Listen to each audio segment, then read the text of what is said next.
बिस्मिल्लाहिर्रहमानिर्रहीम। Surgery lecture number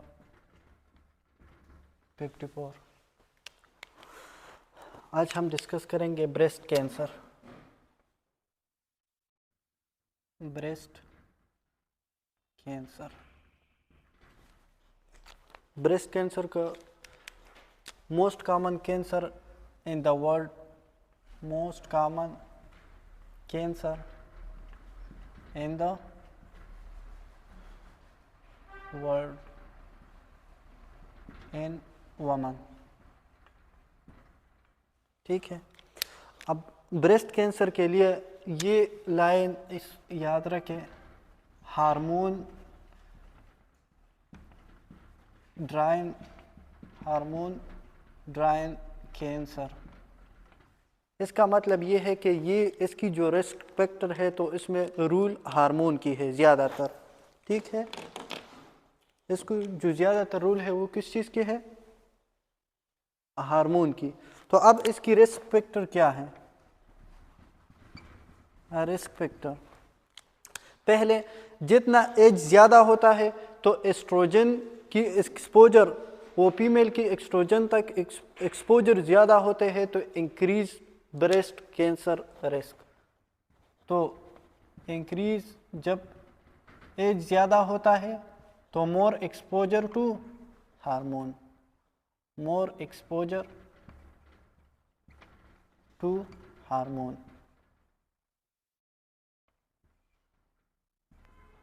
और जब जितना एस्ट्रोजन को एक्सपोजर ज़्यादा हो उतना ब्रेस्ट कैंसर की चांसेस ज़्यादा है। दूसरा, early menarche. Early menarche is also, अब early menarche the first menstrual cycle is called menarche.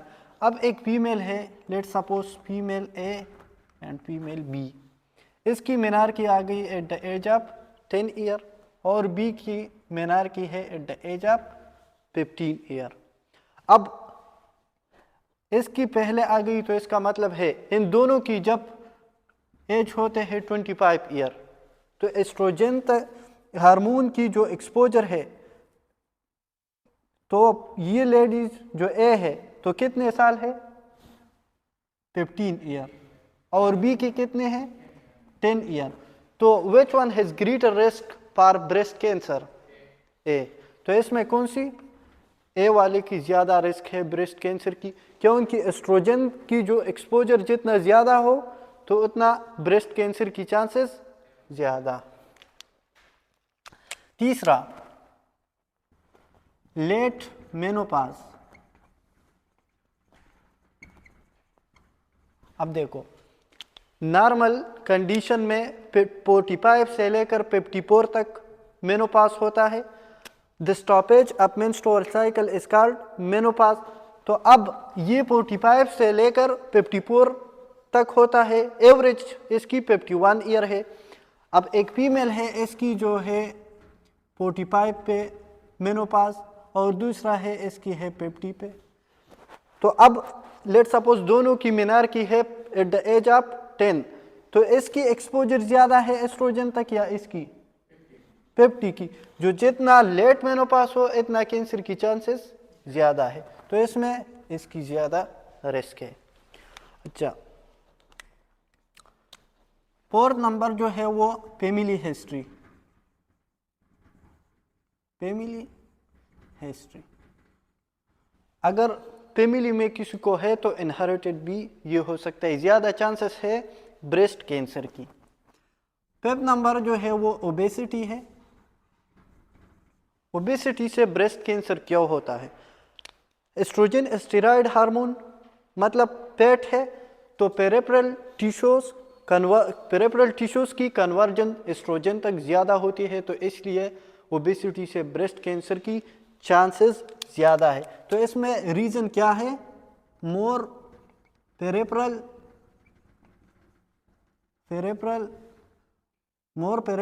Fat conversion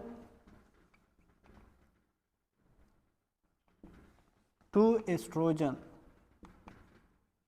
इतना तो आपको पता है कि कुछ हार्मोन हमारे पास स्टीरॉयड इन नेचर होता है और कुछ प्रोटीन। तो अब ये एस्ट्रोजन स्टीरॉयड इन नेचर है, तो जितना पेट ज़्यादा हो इतना एस्ट्रोजन ज़्यादा बनेगी। तो अब अगर ओबेसिटी है तो ओबेसिटी किस चीज़, पेट ज़्यादा होते हैं, तो पेट ज़्यादा हो तो एस्ट्रोजन ज़्यादा होगी, एस्ट्रोजन ज़्यादा हो तो ब्रेस्ट कैंसर की चांसेस ज़्यादा। अच्छा, 6 नंबर अल्कोहल। ये हो जो अल्कोहल पीते हैं तो इन लेडीज़ में ज़्यादातर होते। 7 नंबर स्मोकिंग। स्मोकिंग, लेकिन smoking is the risk factor before pre menopause. Pre menopause में ब्रेस्ट कैंसर करा सकता है। Increase risk pre menopause phase, simple है। अच्छा, 7 नंबर है नलिपेरिटी। नलिपेरिटी का मतलब क्या है? A woman does not have children, तो इसका मतलब है नलिपेरिटी। नलिपेरिटी जब ये प्रेगनेंसी हो, pregnancy protect breast cancer, pregnancy न हो तो ब्रेस्ट कैंसर की चांसेस ज़्यादा है। तो 8 नंबर पे लिख ले नलिपेरिटी। नलिपेरिटी does not have children,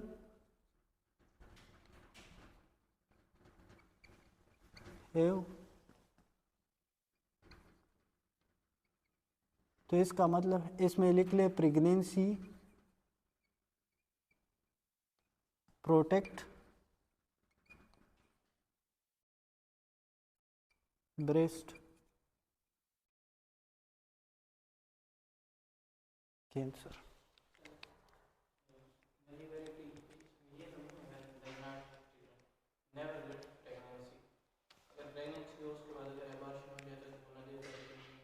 तो अच्छा, एबॉर्शन हो जाए तो फिर तो मतलब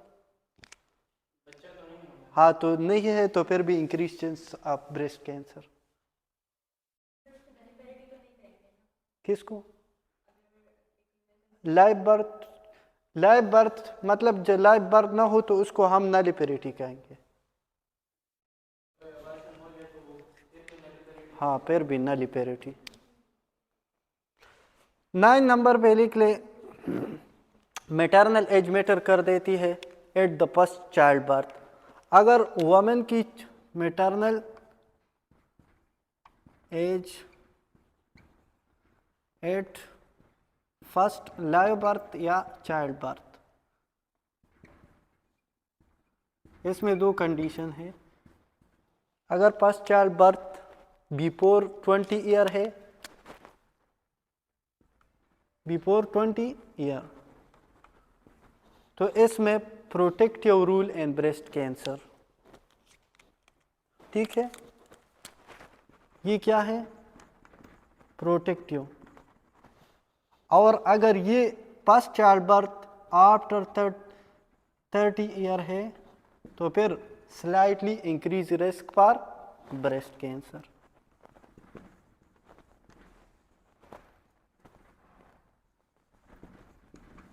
फॉर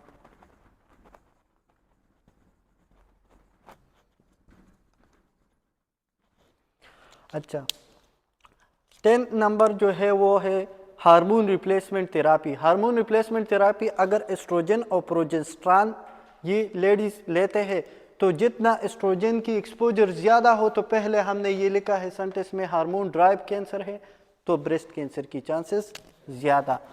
तो 9 नंबर पे क्या है? Hormone replacement therapy.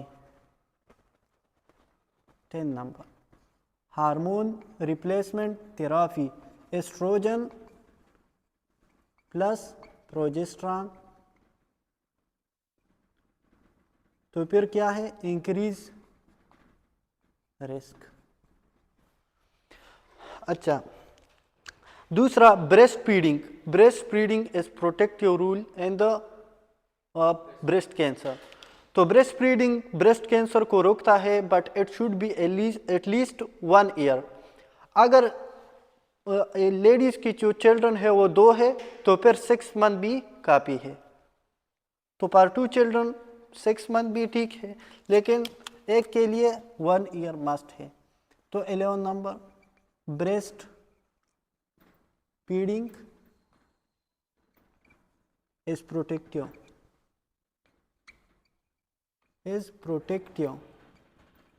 इसमें लिख ले it should be at least for 1 year, should be at least for 1 year. At least 1 year. तो ये इसकी रिस्क फैक्टर है। बस सिर्फ इतना आपको पता हो, इन सारों में देख ले अल्कोहल और स्मोक, तो इसमें ज़्यादातर रूल किस चीज़ की है? तो ये सेंटेंस आपको पता हो तो फिर risk factor, hormone drive cancer. वैसे कोई भी एमसीक्यू इस तरह नहीं आते कि वो आपको इस तरह पूछेंगे कि कौन सी 4 नंबर ये है, 5 ये है, बस इसमें कोई कंडीशन आपको दे देगा। तो हार्मोन एस्ट्रोजन की एक्सपोजर ज़्यादा है तो ब्रेस्ट कैंसर की चांसेस ज़्यादा। अच्छा,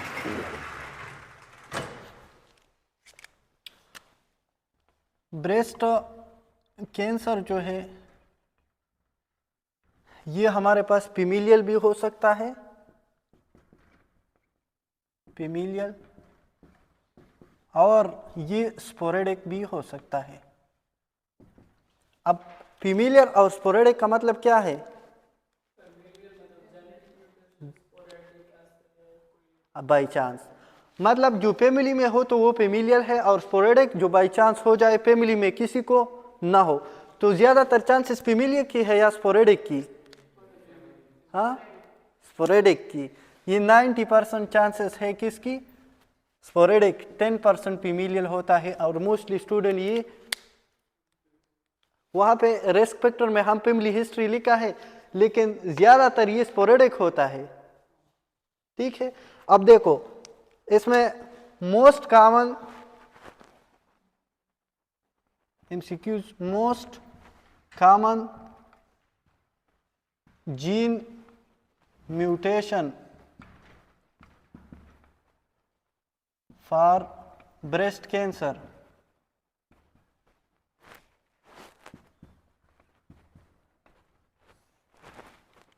ये क्या है? कौन सी जीन है जिसमें म्यूटेशन हो तो वो ब्रेस्ट कैंसर की चांसेस ज्यादा है?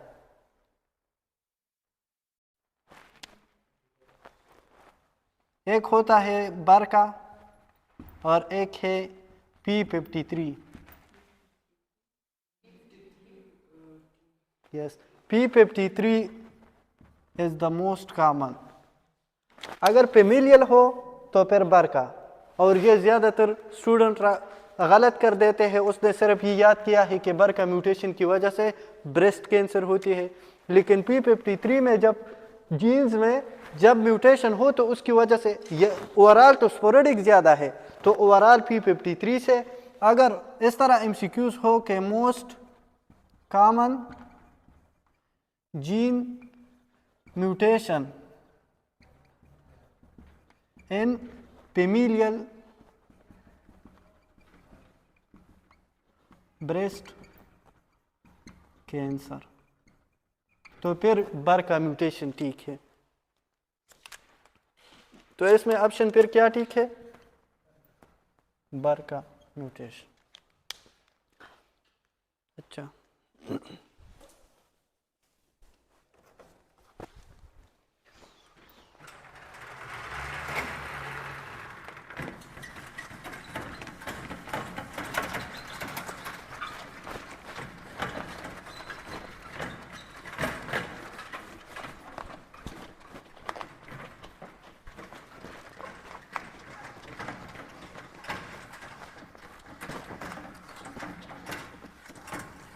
ये बरका म्यूटेशन इंपॉर्टेंट है।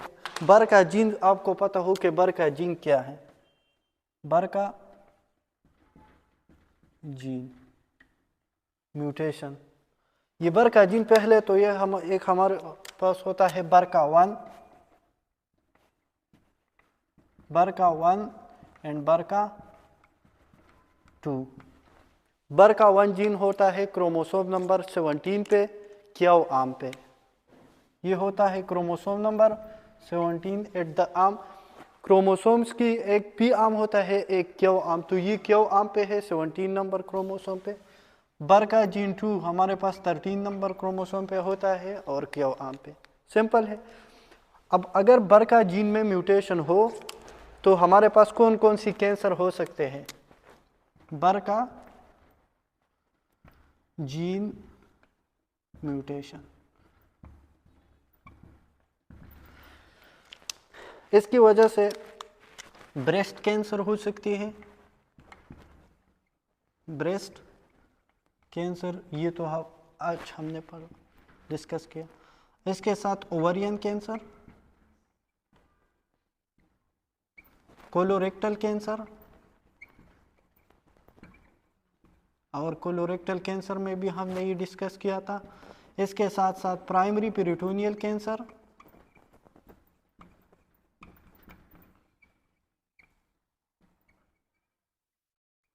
ये करा सकता है पेंक्रियाटिक कैंसर,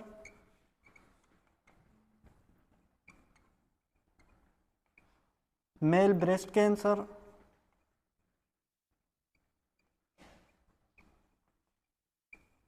और इसकी वजह से हो सकती है प्रोस्टेट कैंसर। तो ये बर का जीन जो है ये इम्पोर्टेंट है। अब इसमें जो पहले दो है ये ज़्यादातर बर का 1 से ज़्यादा होती है एज कंपेयर टू बर का 2। ठीक, ये लास्ट 3 जो है ये कितने, ये ज़्यादातर बर का 2 से ज़्यादा होते हैं एज कंपेयर टू बर का 1 जीन। ठीक है। जब भी बर का जीन में म्यूटेशन हो तो more risk predispose patient to बर का जीन म्यूटेशन। अगर एक पेशेंट में बर का जीन म्यूटेशन है तो इसमें चांसेस है ज़्यादातर, इसमें लिख ले predispose patient to hereditary breast ovarian cancer syndrome, या इसके फुल फॉर्म लिख ले hereditary breast and ovarian cancer syndrome. Simple है। बर का जीन में म्यूटेशन हो तो फिर hereditary breast and ovarian cancer syndrome की चांसेस ज़्यादा है।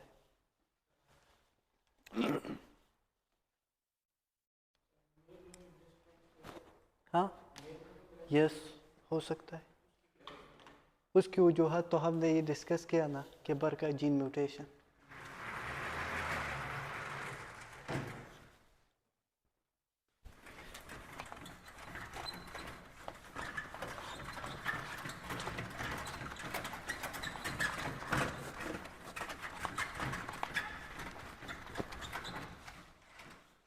अब विच ब्रेस्ट की 4 क्वाड्रेंट है, ठीक है, कितने 4? तो अब देखो, एक होता है अपर आउटर क्वाड्रेंट, अपर आउटर क्वाड्रेंट, एक होता है लोअर आउटर क्वाड्रेंट, और जो मीडियल की तरफ है तो लोअर इनर क्वाड्रेंट और अपर इनर क्वाड्रेंट। स्टर्नम की जो नज़दीक है तो वो इनर है और आउटर जो लेटरल की तरफ है। तो विच क्वाड्रेंट हैज ग्रेट ज़्यादातर इफेक्ट होते हैं कैंसर से? Upper outer. तो ये क्वाड्रेंट ज़्यादातर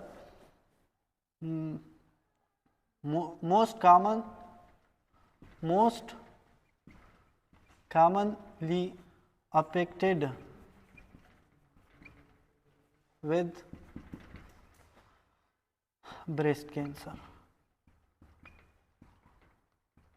लीस्ट कॉमन कौन सी है? Lower inner.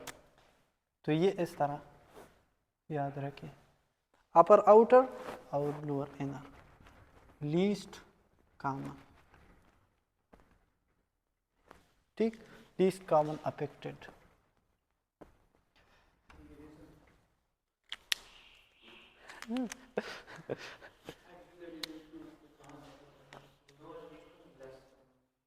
वैसे तो एग्जैक्ट पता मुझे नहीं है, लेकिन upper outer quadrant most commonly affect होता है और lower inner quadrant least commonly affected होता है। चलो मैं ये कंफर्म कर दूंगा। ठीक, अच्छा, इसमें इसकी पैथोलॉजी थोड़ा सा डिस्कस कर लेते हैं। Most common type of the breast cancer is, most common type of breast cancer, yes, ductal carcinoma, invasive ductal carcinoma, breast is, तो वो है invasive ductal carcinoma। अब नया नाम इसकी क्या है? invasive ductal carcinoma।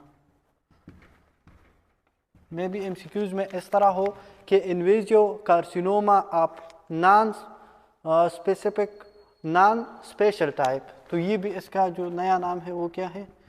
Invasive carcinoma of no special type.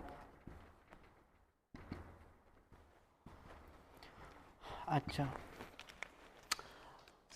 on the molecular basis of breast cancer, molecular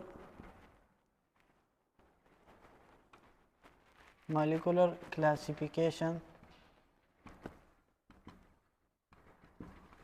of breast cancer।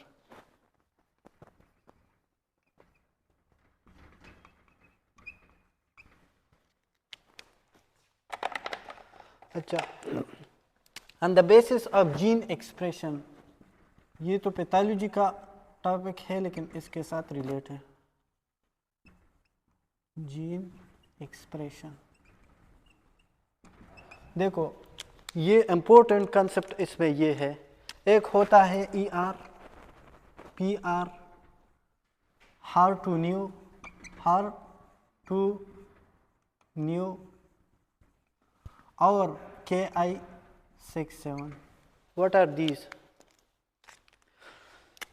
Estrogen receptor, progesterone receptor और ह्यूमन एपिडर्मल ग्रोथ रिसेप्टर, और इसका मतलब है KI, ये प्रोटीन का नाम है, ये न्यूक्लियस में होता है। अब ये एस्ट्रोजन और प्रोजेस्टेरॉन प्रोटीन इन नेचर है या स्टेरॉइड इन नेचर? स्टेरॉइड। जब भी स्टेरॉइड हार्मोन हो तो उसकी जो ज़्यादातर रिसेप्टर है वो न्यूक्लियस पे होते हैं। क्यों?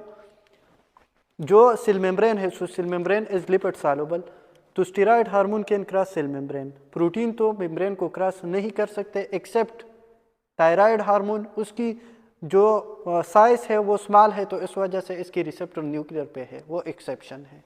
ठीक है, स्टेरॉइड इन नेचर, तो ये दोनों क्या है? ये स्टेरॉइड रिसेप्टर, इसकी ये स्टेरॉइड है,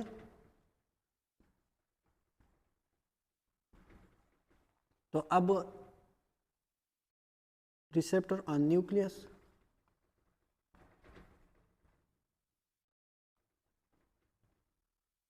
इसकी जो जब हिस्टोलॉजी पे देखे तो इसकी centre of the cell will look brown, centre of cell will look, ये सेंटर पे है तो centre of the cell will look brown,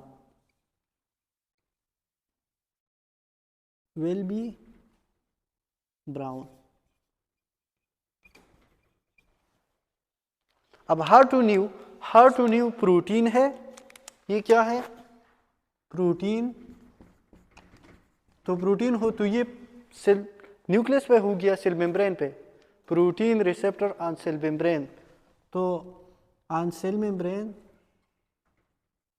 receptor on cell membrane. Histology जब हम इसकी देखें तो cell membrane will look brown inside पे, ये क्या होगी? कुछ नहीं होगी, इसमें इनसाइड जो है ये ब्राउन नजर आएगी सेंटर ऑफ द सेल, और cell membrane will look brown.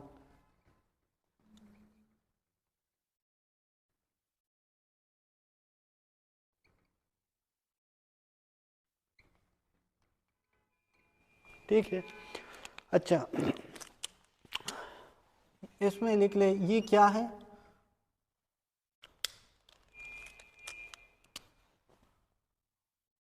Proliferation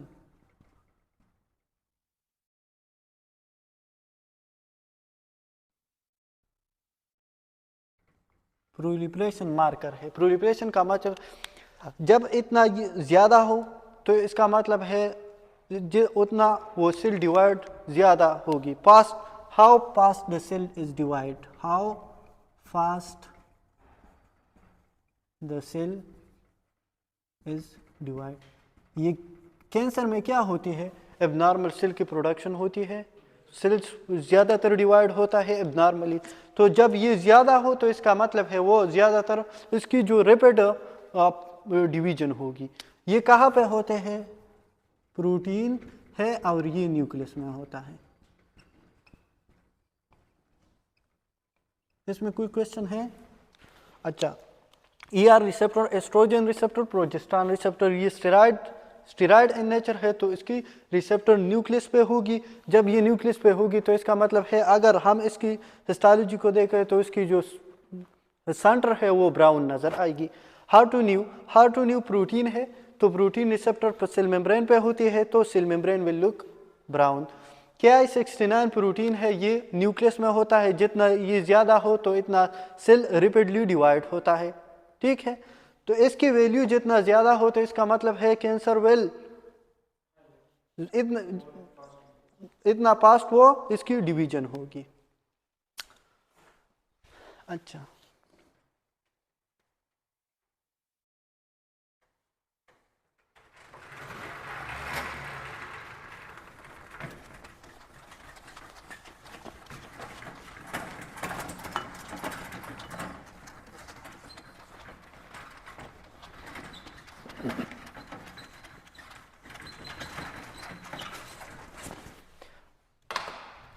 अब इस मालिकुलर क्लासिफिकेशन पे हम ब्रेस्ट की कैंसर को मुख्तलिफ breast tumour on the molecular classification, या इस तरह लिख लें मालिकुलर सब टाइप ऑफ ब्रेस्ट ट्यूमर या कैंसर। ठीक है, अब देखो पहला तो इसमें लिख ले कि यहाँ पे PR रिसेप्टर, PR,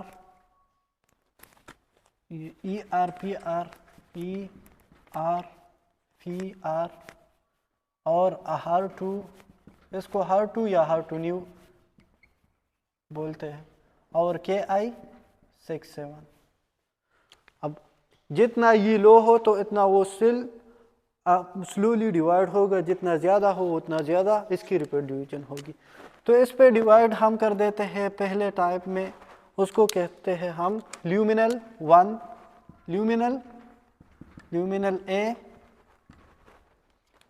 ए में लिख ले most common sub type of the breast tumour. तो इसमें मोस्ट कॉमन, इसमें कंफ्यूज नहीं होना। जब भी ब्रेस्ट कैंसर की मोस्ट कॉमन टाइप का पूछा जाए तो फिर इन्वेजिव डक्टुलर कार्सिनोमा, सब टाइप का पूछा जाए तो फिर ल्यूमिनल ए। अब ल्यूमिनल ए में ER क्या होते हैं? ER पॉजिटिव, PR पॉजिटिव और ये निगेटिव, इसकी वैल्यू होती है लो। ठीक है, अच्छा दूसरा ल्यूमिनल बी फिर हमारे पास है मेजर और माइनर, मेजर और दूसरा है माइनर। ल्यूमिनल जो मेजर है इसमें ERB positive, ERB positive, PR positive, HR2 भी पॉजिटिव, और इसकी जो KI वैल्यू है ये लो भी हो सकता है और हाई भी हो सकता है। माइनर कंडीशन में है तो माइनर में ये ER positive, PR positive, HR2 negative, और ये इसकी वैल्यू हाई होता है। सिंपल है। हाई का मतलब है कि इस ट्यूमर की जो है वो जो ग्रोथ है वो रिपीट डिवीजन होगी।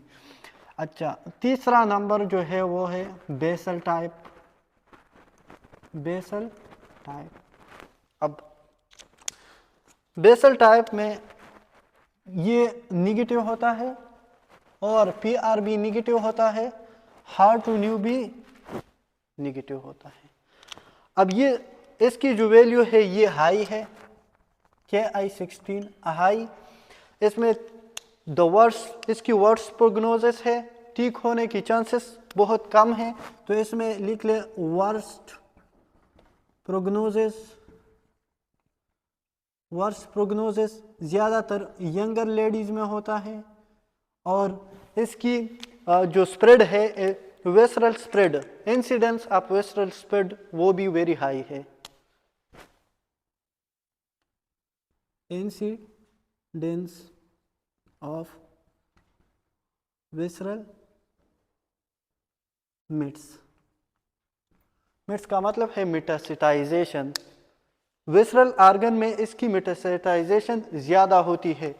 इसके लिए एक और पॉइंट लिख ले कि इसमें साइटोकेराटिन 5 और 6 पॉजिटिव इसमें होती है। ठीक है।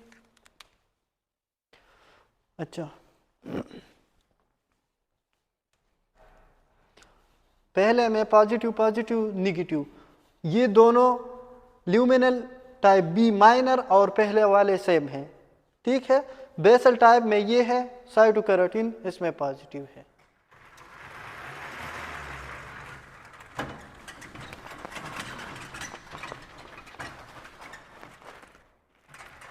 ये यहाँ पे लिखता हूँ। ठीक है।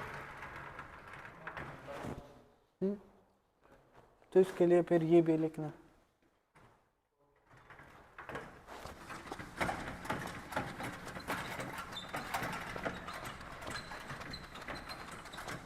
अच्छा, 4 नंबर है वो है क्लाउडिन लो।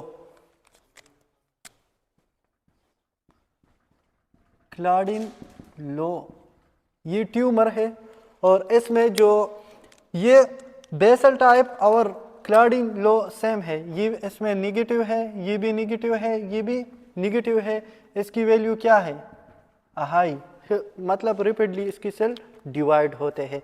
लेकिन इन दोनों को डिफ्रेंशिएट करने के लिए इसमें साइटोकेराटिन 5-6 पॉजिटिव होता है और इसमें नेगेटिव 10 नेगेटिव। सिंपल। अच्छा, स्टेप नंबर जो है वो है हाउ टू enriched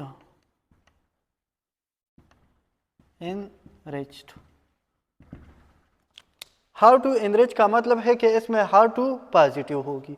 तो अब ये ER इसमें निगेटिव, PR निगेटिव और ये पॉजिटिव, और इसकी वैल्यू लो भी हो सकता है, हाई भी हो सकता है, दोनों पॉसिबल है।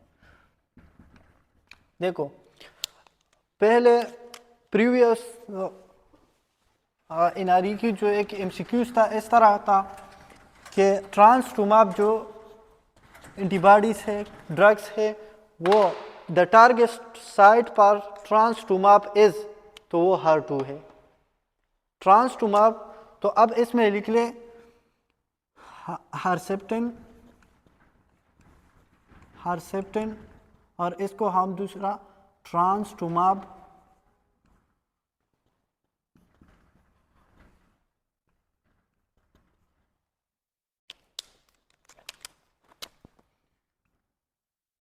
increase prognosis,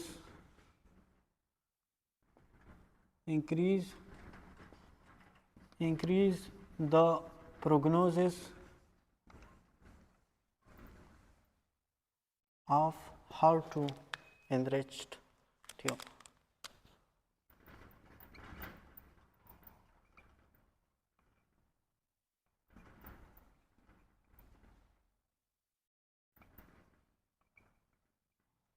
बिकॉज जो ट्रांसटूमाब ड्रग है तो वो हम दे सकते हैं किस चीज़ के लिए, इस कैंसर में हम ये दे सकते हैं और इसकी वजह से इसकी प्रोग्नोसिस अभी ज़्यादातर है कि उसकी प्रोग्नोसिस हो जाए। अच्छा,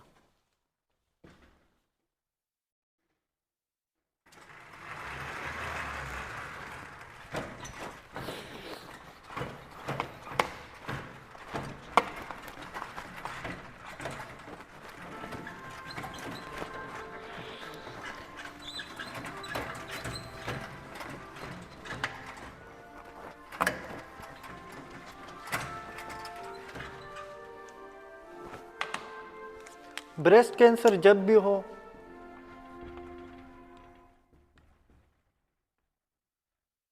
वो हम पहले तो हम इसकी क्या कर देते हैं, डायग्नोसिस।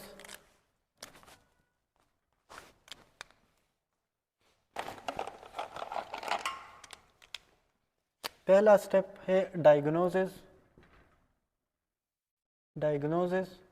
दूसरा इसकी स्टेजिंग कि कौन सी स्टेज है कैंसर की, और तीसरा क्या है, मैनेजमेंट। फिर हम इसकी मैनेजमेंट करेंगे। तो डायग्नोसिस के लिए तो ये सिंपल है, the investigation of choice for breast cancer is true cut biopsy. True cut biopsy, इसके लिए हम पॉजिट्रॉन इमिशन टोमोग्राफी सीटी कर सकते हैं। इसमें जो आइसोटोप यूज होते हैं तो वो है 18 फ्लोरोडिऑक्सी ग्लूकोज, फ्लोरोडॉक्सी ग्लूकोज। अब ये क्या यूज होते हैं, ये कैंसर जो सेल्स है तो कैंसर या ट्यूमर सेल वो ग्लूकोज की अपटेक ज़्यादा कर देते हैं, तो इसके थ्रू हम इसकी स्टेजिंग कर सकते हैं। स्टेजिंग के लिए जो सिस्टम है वो TNM सिस्टम। टी हमें बताता है कि ट्यूमर की साइज, टी बताता है ट्यूमर साइज, एन बताता है नोड्स कि कितने नोड्स तक ये चलेगी, और ये बताता है मेटास्टेसिस। ठीक, अब अगर इस तरह है TX तो not assist for breast size, तो इसका मतलब है नॉट असिस्ट, पता नहीं चला कि ट्यूमर है या नहीं है, not assist for tumour. Simple है, अगर पता नहीं चला कि ट्यूमर है या नहीं तो फिर TX। T0 है तो इसका मतलब क्या है, इसका मतलब है कि ट्यूमर नहीं है, कैंसर नहीं है, तो इसका मतलब है no evidence for primary tumour. Simple है, इसमें 0 है तो इसका मतलब है ट्यूमर है नहीं। अगर इस तरह है ट्यूमर TIS, ट्यूमर इन सेटो, तो कार्सिनोमा इन सेटो, तो इसका मतलब है कार्सिनोमा इन सेटो। कार्सिनोमा इन सेटो कैसे कहते हैं, यस जब भी इंसेटो कार्सिनोमा इंसेटो का वर्ड्स आ जाए, या let suppose this is connective tissue, ये बेसमेंट मेम्ब्रेन है, basement membrane is made up of type 4 collagen और इसके ऊपर एपिथेलियम है, तो दोनों को जब कैंसर महदूद हो एपिथेलियम तक और ये इन्वेड बेसमेंट मेम्ब्रेन को इन्वेड न करे, मतलब ये स्प्रेड न हो जाए, उसकी इन्वेजन न हो, सिर्फ लिमिटेड हो एपिथेलियम तक, तो इसको कहते हैं कार्सिनोमा इन सेटो।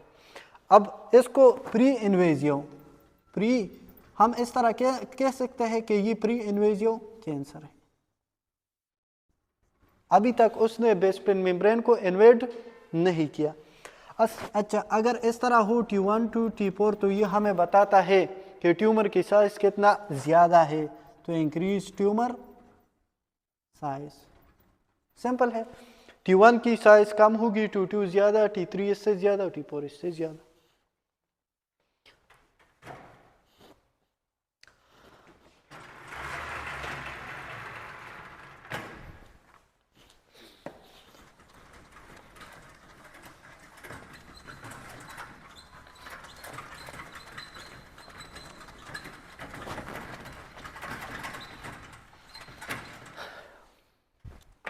अगर लिम्फ नोड इस तरह है तो इसका मतलब क्या है, नट असिस्ट लिम्फ नोड हमें पता नहीं चला कि एक्सिलरी नोड या और कोई नोड हो कि इसमें ये चले गई है या नहीं।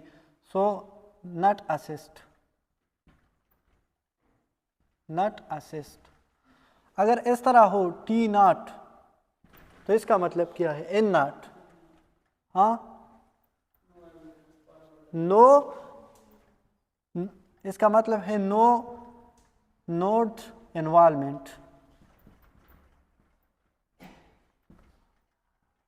सिंपल है कि इसका मतलब ये है कि ये अभी तक लिम्फ नोड में नहीं गई। अगर इसकी वैल्यू है N1 से N3 तक, तो जब N1 हो तो कम नोड्स में ये चली गई है, N2 में ज़्यादा और N3 में सबसे ज़्यादा। एक्सटेंट ऑफ लिम्फ नोड, ठीक। तीसरा जो है वो M0, तो इसका मतलब M0 का मतलब क्या है, no distant metastasis, no distant metastasis. अगर M1 है डिस्टेंट मेटास्टेसिस, डिस्टेंट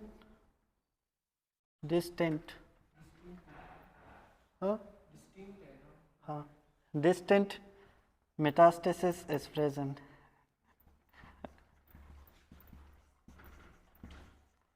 अब देखो एक एमसीक्यूज, ये इंपॉर्टेंट जो है तो इसमें ये है, most common site for distant site for distant metastasis, तो मोस्ट कॉमन साइट क्या है, ब्रेस्ट कैंसर की, बी पार बोन, ठीक है। अब दूसरा एमसीक्यूज इस तरह है,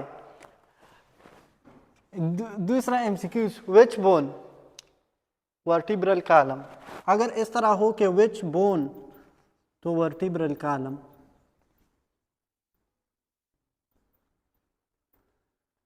अगर इस तरह एमसीक्यूज हो कि वाई वर्टिब्रल कॉलम, तो फिर because of Bateson plexus,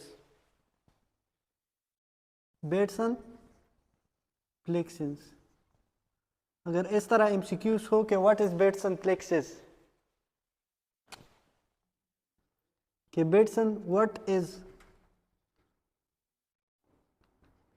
Bateson plexus is the network of when in the vertebral या वर्टिब्रल वेनस प्लेक्सिस। ये वेन्स की एक नेटवर्क है, कहाँ पे है, नियर द वर्टिब्रल स्पाइन। इसकी स्पेशलिटी ये है कि इसमें वाल्व्स नहीं है, ठीक है।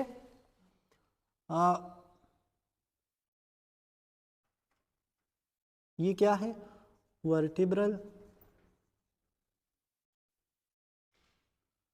वेनस प्लेक्सिस, ठीक है। अच्छा, अगर ये वर्टिब्रल वेनस बेटसन प्लेक्सिस में ये लिख ले, इसमें नो वाल्व्स प्रेजेंट। अगर इसमें वाल्व नहीं है तो blood in cancer go back into in backward direction, blood and cancer cell can go in back direction. और इस वजह से क्या होते हैं, ये ब्रेस्ट कैंसर में बोन्स इन्वॉल्व होते हैं। अब अगर इस तरह एमसीक्यूज हो कि कौन सी वर्टिब्रल कॉलम में कौन सी जगह को ज़्यादातर अफेक्ट कर देती है? तो इसमें जो ज़्यादातर, ये तो एक दूसरा MCQ, तीसरा 5th नंबर, इसमें लंबर एरिया ज़्यादा है एज कम्पेयर टू थोरेसिक। अगर सिल के बारे में पूछा जाए तो फिर एक हमारे पास होते हैं ओस्टियोसाइट, एक होता है ओस्टियोब्लास्ट। ओस्टियोब्लास्ट इज वो बोन बनाते हैं, ओस्टियोसाइट मैच्योर बोन सेल है, ठीक है, और ओस्टियोक्लास्ट बोन को रिजॉर्व कर देता है। तो ओस्टियोसिटिक is more commonly involved than osteoblast। ठीक है, इसमें कोई क्वेश्चन है? बाकी इंशाल्लाह कल डिस्कस करें।